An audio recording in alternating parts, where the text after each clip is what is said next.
Hello friends. तो मैं अजय कुमार आज आपको बताऊंगा कि आपके अंदर से जो डेटा एंट्री का डर है कि डेटा एंट्री आखिर होता क्या है, किस तरीके से एंट्री की जाती है और हमें किस फॉर्मेट में डेटा एंट्री करने के लिए मिलता है। तो आज मैं पूरा आपको ये डाउट क्लियर कर दूंगा, आपको लास्ट तक वीडियो देखनी है। तो चलिए हम प्रैक्टिकल के साथ इसको समझते हैं। तो आपका जो फर्स्ट डाउट था वो ये है कि डेटा एंट्री आखिर होता क्या है। तो बेसिकली आसान भाषा में इसको समझते हैं। जहाँ भी आप जॉब करने जाएंगे डेटा एंट्री की, वहाँ पे आपको कुछ डेटा प्रोवाइड किया जाएगा। उस डेटा को सिंपली आपको देखकर और सिंपली अपने कंप्यूटर में फीड करना है। देखकर फीड करना है, ऐसा नहीं है कि आपको कहीं से सोचना है कि डेटा हमें कहाँ से लाना है, कुछ नहीं। आपको वो डेटा खुद प्रोवाइड कराएँगे, चाहे वो आपको पीडीएफ में प्रोवाइड करा सकते हैं, चाहे आपको वो हार्ड कॉपी में प्रोवाइड करा सकते हैं, इमेज में भी दे सकते हैं, एज़ वेल एज़ आपको ऑडियो में भी दे सकते हैं। आपको सिंपली वहीं में से डेटा, उसी डेटा में से देखकर आपको सिंपली क्या करना है, एंट्री करनी है। तो इसे हम डेटा एंट्री कहते हैं। तो जैसे मैं मान के चलता हूँ, मैं किसी कंपनी में काम कर रहा हूँ, तो उसमें मुझे एक हार्ड कॉपी में डेटा मिला है जो कि है सेल्स डेटा। अब मुझे उस हार्ड कॉपी में से देख के ही अपने सिस्टम में उसको फीड करना है एक्सेल के अंदर। तो कैसे करते हैं उसको? सिंपली क्या करना है, सबसे पहले हमको उनकी हेडर्स लिखनी है। तो जो मुझे डेटा मिला है, उसमें मेरी 4 हेडर्स हैं, जो मैं यहाँ पे टाइप कर रहा हूँ। सबसे पहला है मेरा डेट, टैब दबाएँगे, नेक्स्ट सेल में आ जाएँगे। उसके बाद में मुझे लिखना है यहाँ पे कस्टमर नेम। तो मैं यहाँ पे लिखता हूँ कस्टमर एंड नेम, टैब दबाएँगे, नेक्स्ट सेल में हम आ जाएँगे।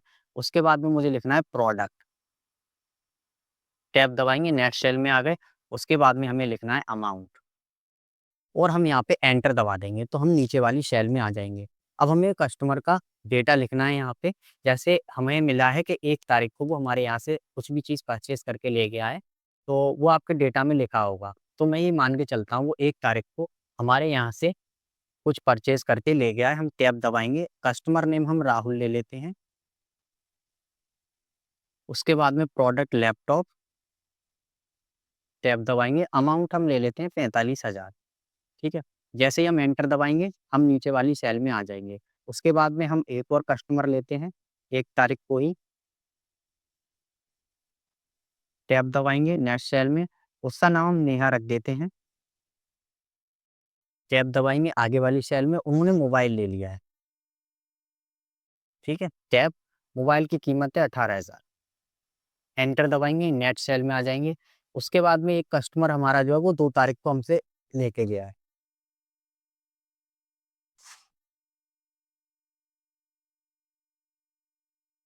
ठीक है?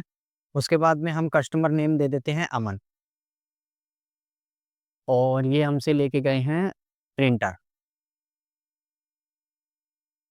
टैब और ये इनका प्रिंटर का जो है वो 12,000 कॉस्ट है। तो ये हमने 3 जो डेटा आपके सामने एंट्री की है इनकी, ठीक है? तो इनको जैसे हमें अब फॉर्मेट करना है। आपने देखा होगा हमने टैब का यूज़ किया, हम आगे वाली सेल में आए। हमने जैसे ही एंटर दबाया हम नीचे वाली सेल में आ गए। तो इस तरीके से टैब और एंटर का आपको यूज़ डेटा एंट्री करते टाइम करना ही है।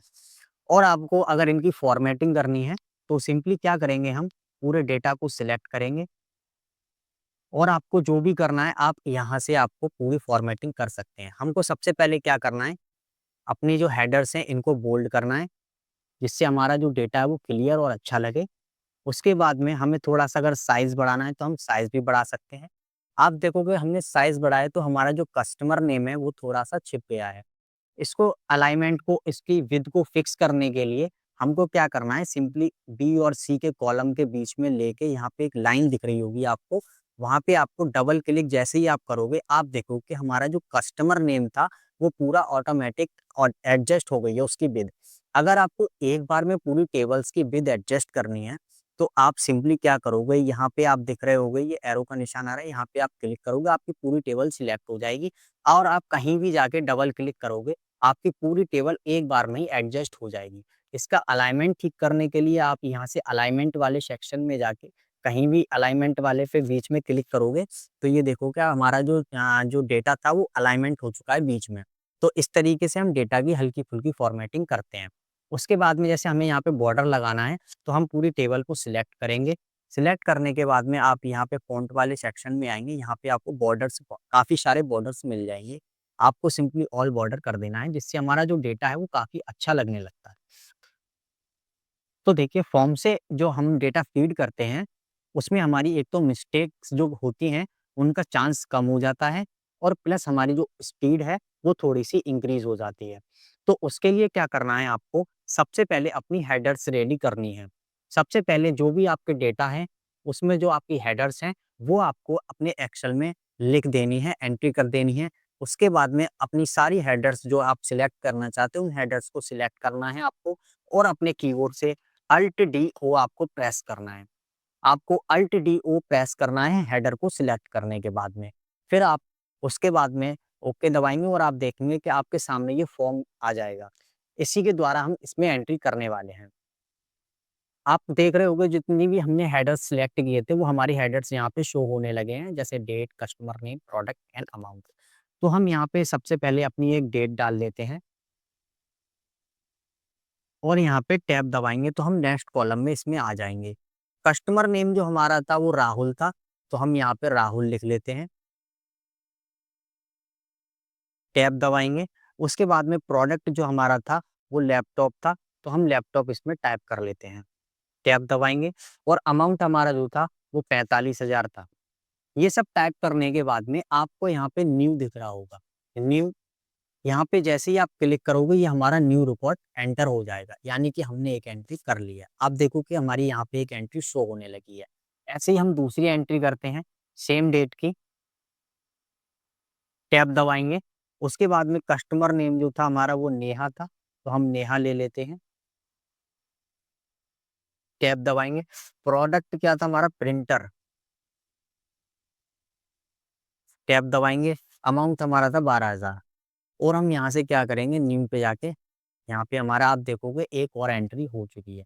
तो इस तरीके से हम फॉर्म में भी एंट्री कर सकते हैं फॉर्म के द्वारा भी, जिससे हमारी मिस्टेक्स कम होती है, डेटा एंट्री भी फास्ट होती है। तो आई होप कि आपके डाउट्स क्लियर हो गए होंगे कि डेटा एंट्री कैसे करते हैं, किस तरीके से करते हैं और जो हमारा जो डेटा है वो किस फॉर्मेट में कंपनी हमको कहाँ से प्रोवाइड कराती है। आपके सारे डाउट्स क्लियर हो चुके होंगे।